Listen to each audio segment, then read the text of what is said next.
Kwa majina naitwa Margaret Mayunga, ni mkazi wa Busiro A, nimezaliwa Busiro, nina umri wa miaka 17, kabila langu ni Msukuma. Katika familia yetu tupo watoto 5, ambapo mimi ndo mtoto wa 5, wa kike ni 2, wa kiume ni 3.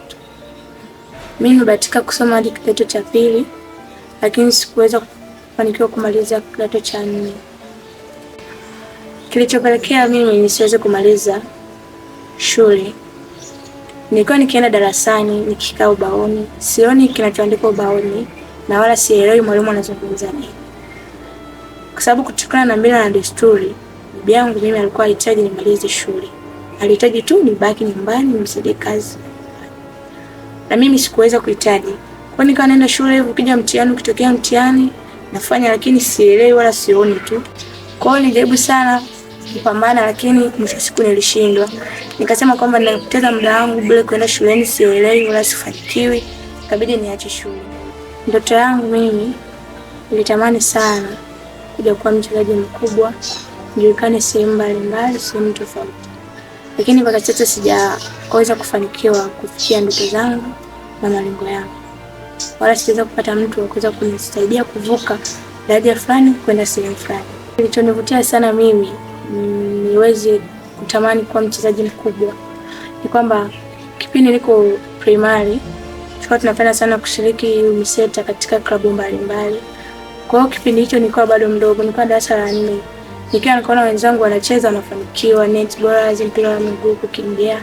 Kwa hiyo na mimi nikajikuta natamani sana kupata ile nguvu ya kushiriki mashindano mbalimbali ili na mimi niweze kuwa kama wale wanaocheza vizuri. Binafsi yangu mimi ningependa kwamba familia yangu ionyeshe ushirikiano kwa ndoto zangu ambazo nahitaji kuzifikia. Watoe support, maoni na michango yao kwangu. Chochote kile nitakachokuwa nikihitaji.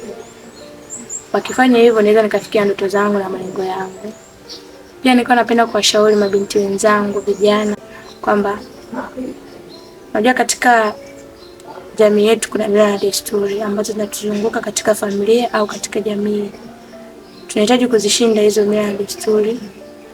Unajua sisi mabinti tunapitia changamoto mbalimbali, lakini hatupaswi kukata tamaa. Tunahitaji sisi kuwa na nguvu. Tunajua sisi ni mabinti wenye nguvu, tunajiamini.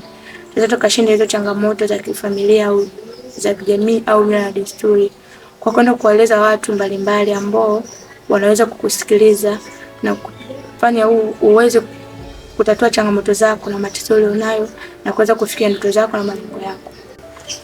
Mimi kama ningeweza kubadili mila moja au desturi katika familia yangu, ningependa itolewe elimu kwa watu wote, wakubwa na wadogo, kuhusu mila na desturi.